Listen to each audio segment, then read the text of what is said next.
Before the shooting started, the Humber Super Snipe ferried businessmen to lunch. Then Britain decided it preferred its luxury cars armoured and khaki. The result looked like a diplomat who'd joined the commandos. It had walnut trim, military tyres, and a sense of duty far beyond its pay grade. Where others roared, it hummed, steady, patient, British to the bone. In every theatre from North Africa to Normandy, it served as the moving office of war.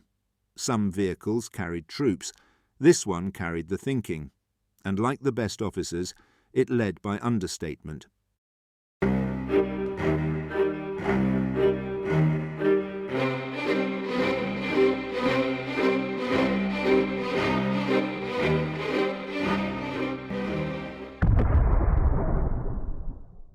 When Britain went to war in 1939, it discovered that victory required not just courage, but coordination, and coordination required wheels. The army could field tanks, trucks, and motorbikes in every shape and size, yet when generals needed to cross 50 miles of battlefield mud, they had nothing suitably civilized to do it in. The army's first instinct was to requisition whatever cars were available: Bentleys, Wolseleys, Rovers, respectable in peacetime, catastrophic in war. Their suspensions collapsed under rations of mud, their engines choked on dust finer than flour, and their dashboards rattled like typewriters possessed. The army realized that staff cars couldn't merely be repainted saloons. They needed purpose-built machines, vehicles engineered for endurance, not etiquette.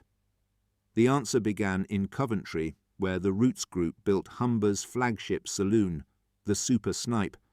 It was a car of refinement, large, comfortable, almost pompous.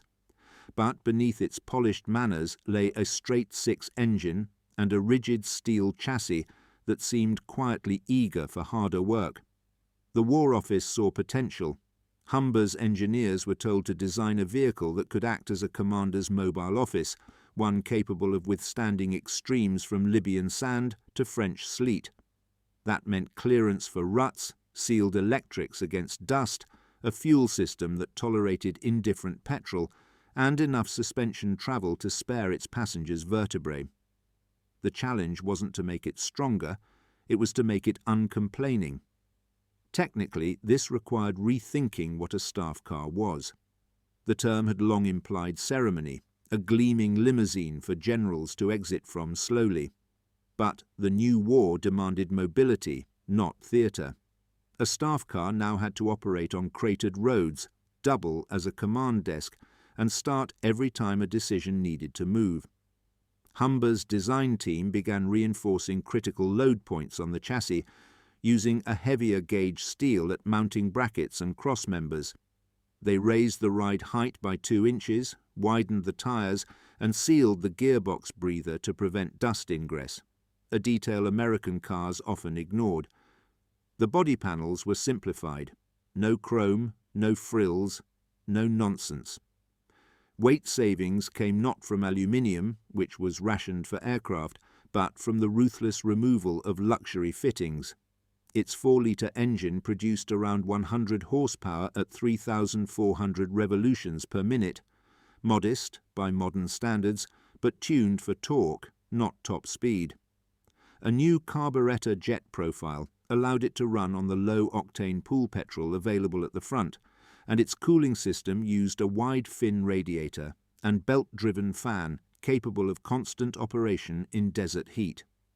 Field tests in 1940 proved its mettle. The car's rigid chassis prevented flex under load, which kept steering geometry consistent, vital when traversing uneven ground. Its semi-elliptic leaf springs absorbed punishment gracefully. Drivers swore the car could find smoothness where none existed, like an officer pretending not to notice chaos. While other nations designed staff cars with excess, the Americans with chrome, the Germans with intimidation, Britain's Humber was deliberate understatement. It was not built to impress parades, but to outlast them. The War Office ordered thousands. Each vehicle became a command post in miniature. Folding tables held maps, dash mounts carried compasses and message lamps, and rear seats were widened for briefing folders.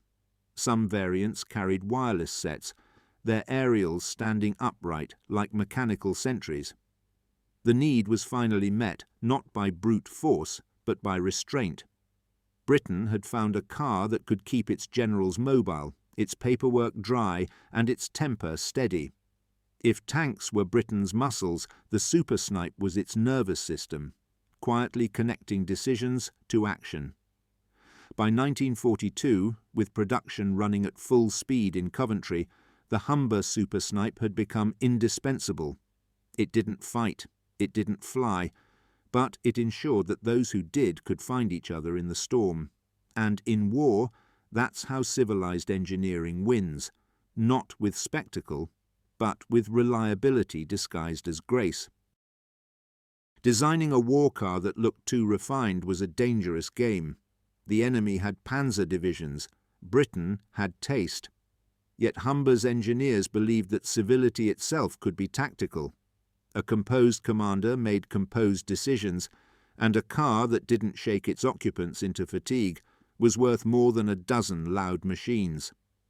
The War Office's specifications were deceptively brief: 4 doors, 4 seats, 4 litres, and 4 years of unrelenting service. Beneath that list hid an entire doctrine of wartime movement, one where speed mattered less than certainty. Humber's design office, already stretched between lorry production and armoured cars, now faced an absurd brief: take a gentleman's saloon and make it indestructible. It was the mechanical equivalent of sending a butler to boot camp. Chief Engineer Delaney led the transformation. He approached the problem with a curious philosophy: design for fatigue, not failure. Every component had to deform gracefully under stress rather than snap. Axle casings were reshaped to distribute torsional loads. Suspension shackles were given new bushings to reduce vibration fatigue. Even the dashboard fastenings were over-engineered to prevent resonance from cracking the veneer. The car's body construction was semi-unitary, a hybrid between the separate chassis of older saloons and the monocoque systems emerging from aviation. This gave rigidity without excess weight, a crucial advantage for long-range travel. Humber's steel suppliers developed new welding sequences to maintain dimensional accuracy, despite fluctuating wartime material quality. Electrically, the Super Snipe adopted a 12-volt system, replacing the unreliable 6-volt setups of pre-war models.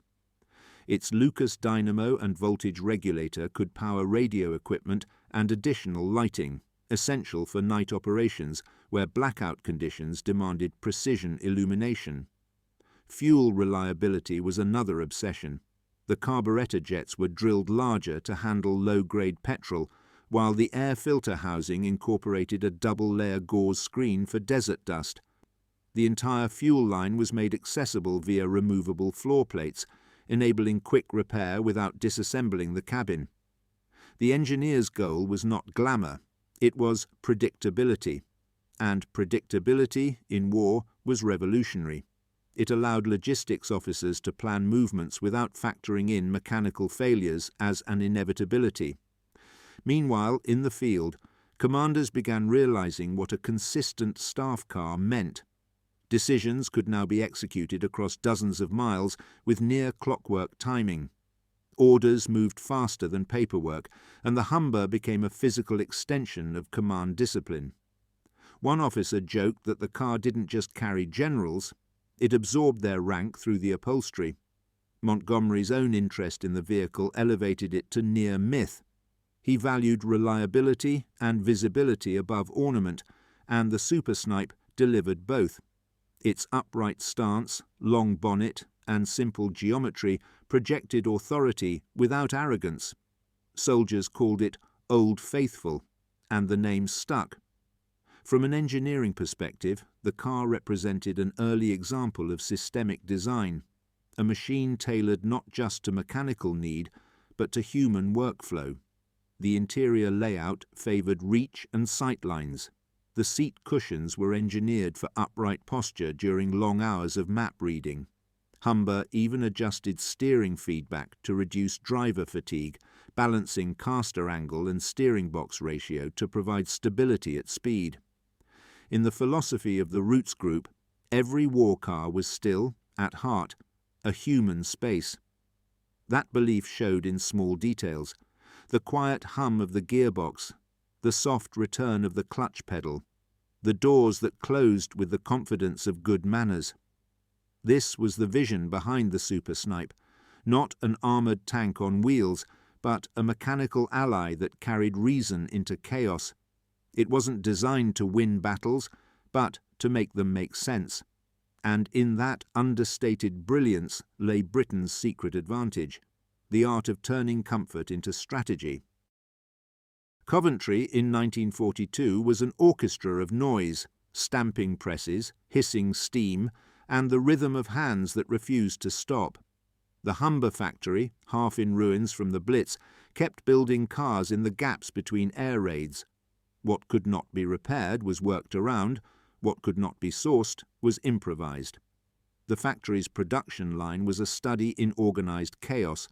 Civilian jigs were repurposed for military tolerances, and each car became a balancing act between precision and availability. If the perfect part didn't exist, Humber's engineers simply invented the next best one. A war-built Super Snipe took nearly 3,000 individual components, each one traceable to a specific supplier scattered across Britain's industrial map. Axles arrived from Dagenham, electrical looms from Birmingham, and gauges from Smith's Industries. Final assembly was still done largely by hand, guided by craftsmen who once fitted walnut dashboards for bankers, but now bolted steel for brigadiers. The design evolved through 5 main wartime marks. The early Mark I retained much of its civilian DNA, elegant but fragile. The Mark II added a reinforced chassis crossmember and simplified bodywork. The Mark III adopted heavier suspension with double-rate leaf springs, while the Mark IV standardized military fittings such as blackout headlamps, convoy lights, and rifle clips on the doors. Mechanically, the production challenge was consistency. Wartime steel varied wildly in carbon content, leading to unpredictable fatigue behavior. Humber's metallurgists compensated by introducing post-weld stress relief and selective heat treatment. Rare sophistication for a staff car factory. The engine assembly line was a blend of machine precision and human instinct.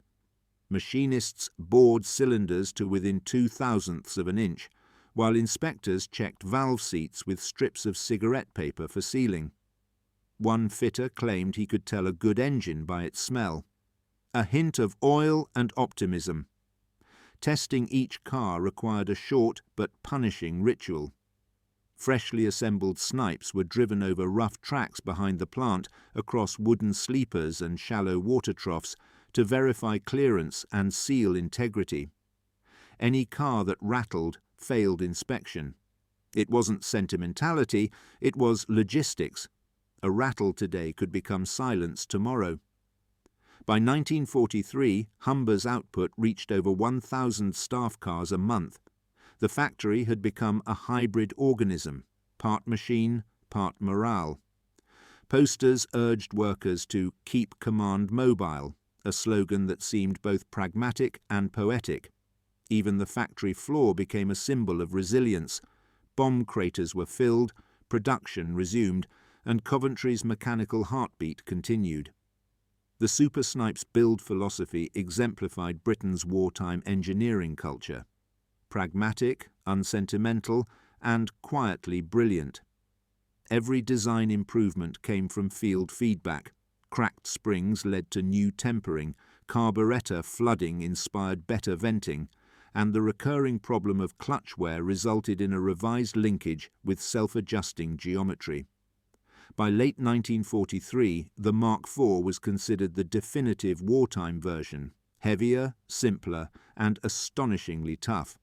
It carried commanders from the dunes of Libya to the ruins of Caen, never once pretending to be heroic. It was an officer's car with a sergeant's work ethic. In every bolt and panel you could sense the city that built it, practical, bruised, and unbreakable. Coventry's engineers didn't just manufacture cars, they manufactured continuity. And in a world that was coming apart, the ability to keep anything together, even a gearbox, was its own quiet form of victory. Field trials began in Britain's dampest counties. Humber test drivers, many borrowed from the army, drove through rain, ruts, and ridicule. If the car could survive Oxfordshire's winter lanes, it could handle anything Hitler threw at it. Each prototype endured 5,000-mile endurance runs, half of which took place on unpaved terrain. Engineers recorded vibration signatures using crude mechanical accelerometers bolted to the chassis. Every new mark of Super Snipe had to meet a threshold. No major component failure within 400 hours of continuous operation.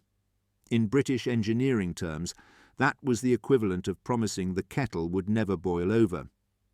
By 1941, the car was ready for war, and war was more than ready for it. North Africa became its crucible. There, in heat that cooked dashboards and fried tempers, the Humber's systems were tested beyond any drawing board prediction. Its sealed electrics proved invaluable. German vehicles often failed under the same conditions because dust infiltrated distributor caps.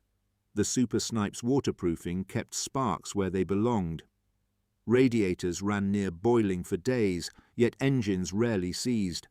The oil sump's increased capacity, coupled with a deep finned design, kept temperatures in check. Suspension was the next trial. On Libya's stony tracks, the car's semi-elliptic leaf springs endured constant hammering.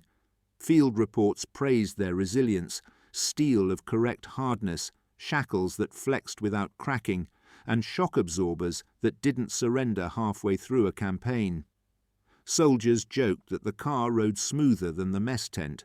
Later tests in Italy revealed new lessons. Steep gradients and endless mud demanded more torque and clutch finesse. Drivers learned to exploit the engine's long-stroke design, keeping revs low but power consistent, a reminder that, unlike the generals it carried, the car performed best under restraint. Radio-equipped versions faced electromagnetic interference tests to ensure communication reliability. Engineers found that the vehicle's steel bulkhead acted as a partial Faraday cage, reducing static from the ignition system. That accidental advantage kept messages clear when command networks were fragile. Every test revealed the same truth. Predictability was power. The Humber's reliability freed commanders from uncertainty, an asset as strategic as any gun emplacement. When movement was the lifeblood of Allied coordination, the staff car became an artery of order. The Germans had precision, the Americans had power, but the British, somehow, had poise. By 1944, Humbers were embedded in every theatre from Egypt to France. Montgomery's own car became both symbol and tool. Soldiers saw it cross rivers, craters, and chaos, its calm silhouette oddly reassuring. When it stopped, strategy began. When it moved, history followed. The car's most famous test came during the Normandy campaign. Traversing roads shredded by shellfire, it maintained operation while heavier trucks bogged down. Its long wheelbase provided stability on uneven terrain, while independent front dampers kept steering steady even as tires tore through debris. Drivers valued its column shift and manageable clutch, a reminder that civility still had a place between bombardments. And through all this, one subtle detail marked its endurance. The doors always shut properly. For a machine built in a bombed city, that was no small triumph. The Humber had passed its test, not through spectacle, but through stamina. It proved that engineering isn't about perfection. It's about refusing to stop working when the world does. The Humber Super Snipe's breakthrough wasn't a moment. It was an accumulation of trust. By 1944, the car had earned a reputation so solid that generals requested it by name, not by requisition code. Every major headquarters had at least one, and it became the unofficial badge of command mobility. It was never armoured, but it was dependable. You could say it protected its passengers by sheer reliability. The enemy couldn't hit what had already moved on. The vehicle's greatest triumph was its performance under real-time coordination demands during the Allied push through France. Staff cars had to ferry messages and personnel between corps and division headquarters faster than radio could reliably manage. Roads were unpredictable, bridges worse, yet the Humber could handle both. Its long wheelbase ensured stability at high speed, while its four-wheel drum brakes, operated by a vacuum servo, gave it stopping power far beyond expectations for a car of its size. In practice, this meant that when a driver saw the flash of an ambush or crater, the car could halt in time to keep its occupants alive.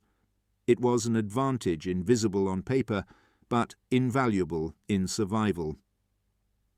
The gearbox, a 4-speed manual with synchro mesh on the upper ratios, became one of its best-kept secrets. Drivers could downshift smoothly without grinding, even when fatigued. This simple feature, shared by few wartime vehicles, saved clutches, time and tempers. Humber's War Office liaison recorded that the car's field maintenance rate was one of the lowest of any British military vehicle. Fewer than 5% of units required unscheduled engine repair within the first 10,000 miles. In North Africa, where sand devoured machinery like rust with teeth, that statistic bordered on the miraculous. Mechanics joked that the Humber didn't break down, it just paused politely. Its success was also psychological. Commanders could make decisions in motion, maps spread across knees, while the car glided at 40 miles per hour over unpaved ground. It wasn't glamorous, but it was smooth enough for thought. And in war, thinking time was oxygen. The Super Snipe's ability to traverse ruined roads and return to duty hours later gave generals something rare: continuity. It meant that messages, men and minds could remain in sync across shifting front lines.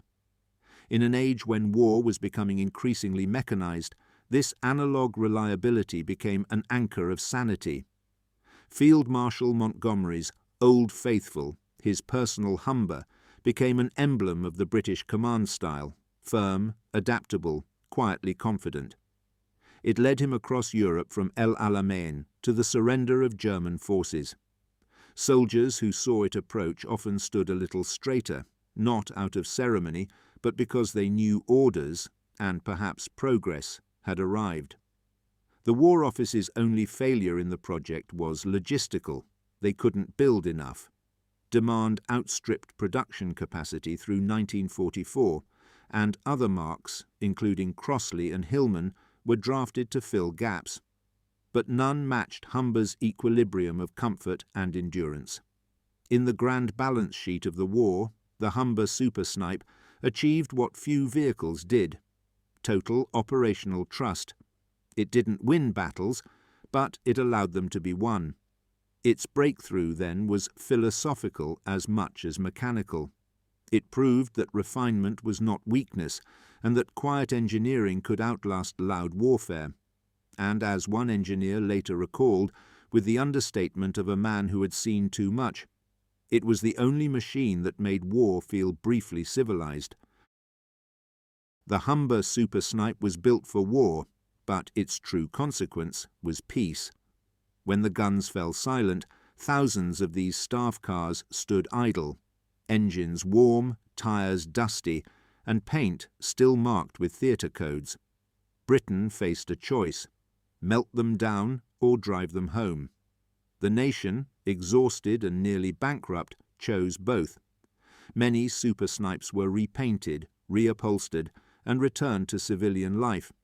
Officers bought their wartime companions outright, preferring the dependability of a car that had already survived Europe. In a poetic irony, Vehicles designed to carry generals now chauffeured businessmen, ministers, and even wedding parties. But beneath the civility, the war had changed Humber forever. The Roots Group had learned the brutal economics of military logistics, precision under scarcity. Their wartime factories had been forced to standardize, optimize, and rationalize production in ways peacetime luxury never required. You could say the Humber left the war with PTSD, production time, stress, and discipline. In peacetime, that discipline became profit. The post-war super snipes of the late 1940s and 1950s carried the DNA of their military ancestors: robust frames, simplified construction, and an obsession with serviceability. Britain's engineers had discovered that strength and elegance were not opposites, but partners. There was also a subtler legacy. During the war, the Humber's consistent reliability gave the Allied command structure a kind of mechanical confidence, the belief that British industry could produce something both sophisticated and survivable. After 1945, that same belief shaped government policy. Industrial planners cited wartime vehicle production as proof that Britain could lead global automotive design once peace resumed. Yet that optimism hid a flaw. The very efficiency learned under wartime pressure encouraged complacency in peacetime competition. British factories, accustomed to guaranteed contracts and patriotic urgency, struggled to adapt to the brutal meritocracy of post-war markets. The Humber name, once spoken with respect in every headquarters, would eventually fade under the weight of new arrivals and shifting economies. Still, the Super Snipe carried something that couldn't be accounted for in ledgers: dignity. Its design philosophy echoed into generations of British engineering: the idea that comfort and competence can coexist, that civility is not luxury but resilience. In political terms, the car also became an ambassador of the Empire's twilight. Photographs of post-war parades show Humber staff cars leading victory columns, polished and proud, carrying ministers through cheering crowds. The same bonnet that once reflected desert suns now caught London rain. It was more than symbolism. Britain's post-war diplomacy leaned on imagery of refinement under pressure, and no object embodied that better than the Super Snipe. Its silhouette in official convoys told the world that British engineering remained steady, cultured, and capable even after devastation. If the Spitfire showed Britain's courage, the Humber showed its composure.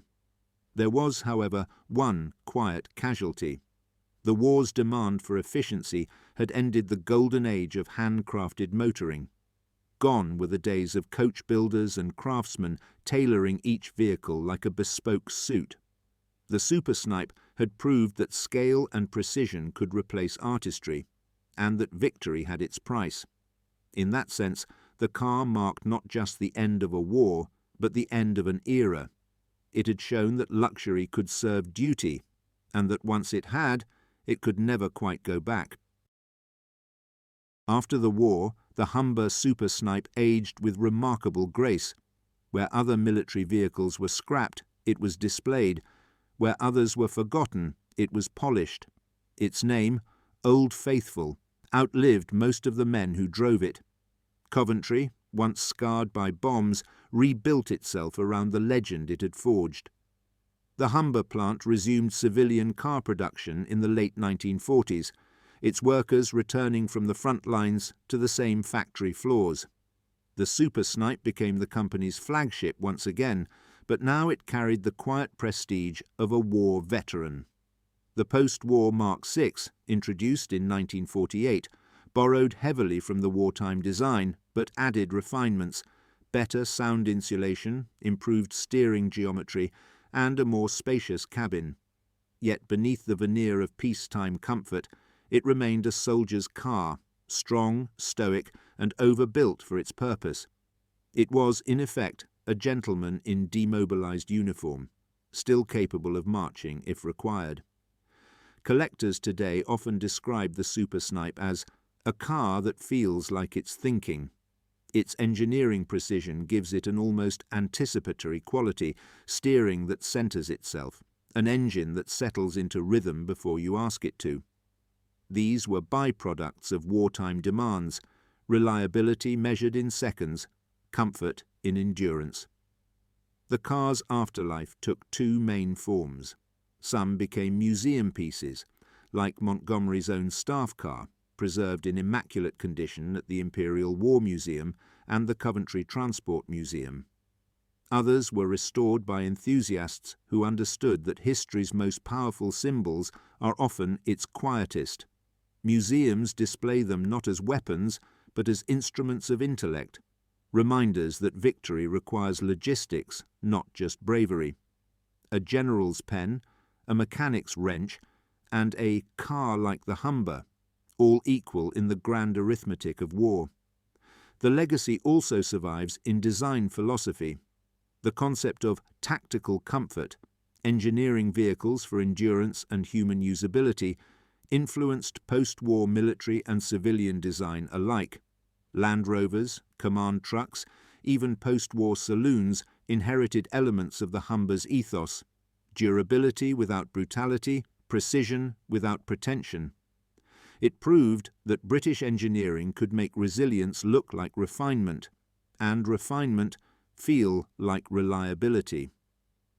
As car culture shifted in the 1950s and 60s towards speed and glamour, the Humber stood apart, almost anachronistic. Its charm lay in what it didn't do. It didn't shout, it didn't rush, and it didn't fail. To drive one today is to feel a kind of mechanical honesty rarely found in modern machines. In historical footage, you can still see it gliding through post-war parades, a dark shape under the Union Jack, an echo of discipline amidst relief. The soldiers in the crowd might not have known its name, but they recognized its posture. That's the quiet legacy of the Humber Super Snipe, a reminder that engineering isn't just about horsepower or armour, but about creating machines that earn trust, 1 mile, 1 decision, 1 war at a time. It is said that every war leaves behind 2 survivors, the soldier and the machine. The Humber Super Snipe was both. It began as a businessman's saloon and ended as a symbol of steadiness in chaos, its engineering proof that civility could march just as far as courage. By war's end, its tyres had crossed continents, its doors had closed on every rank from corporal to king, and its engine had listened to more secrets than any safe ever built. If tanks roared and aircraft screamed, the Humber merely cleared its throat and got on with it. The car's story is not of invention, but of translation. Translating comfort into endurance, design into discipline, elegance into reliability. Every line of its bodywork carried the restraint of an engineer who understood that strength doesn't need to announce itself. In that sense, the Humber represented a kind of mechanical philosophy, that true refinement lies in consistency, and that dignity, once built into steel, endures far longer than victory parades. Driving one today feels oddly timeless. The steering has weight, the gearbox honesty, and the silence between gears carries the same patience it did on the battlefields of Europe. The smell of oil and canvas lingers, a reminder that machines, like men, remember the work they've done. The Royal Navy had its ships, the RAF its wings, but the British Army's thinking travelled by Humber. It was the car that turned motion into method, the bridge between idea and action. In every campaign photo, you'll see it somewhere in the background, not heroic, not fragile, simply present. It's the presence that defines it, the way it managed to be everywhere without ever needing to be noticed. When historians list the machines that won the war, they name Spitfires, Shermans, and Enigmas. The Humber Super Snipe rarely makes the cut, but look closer at any map of command movement, and you'll see its fingerprints in tyre tracks. It was never meant to inspire awe, only assurance, and that, perhaps, was its quiet genius. In a world obsessed with noise, it proved that composure could move mountains. Today, as one sits behind velvet ropes in a museum, the war feels impossibly distant, yet the car still looks ready to leave. The keys, if they existed, might still turn. The engine, if coaxed, might still start. The world, if lucky, might still remember what calm looked like on four wheels. The Humber Super Snipe was not the strongest, fastest, or most famous machine of the Second World War, but it was the most British, dignified, determined, and allergic to drama. And so the gentleman's tank rests in silence, its leather cracked, its chrome dulled, but its purpose untouched. Proof that even in war grace had its place, and that sometimes the finest victories arrive quietly, engine idling, waiting for the next order.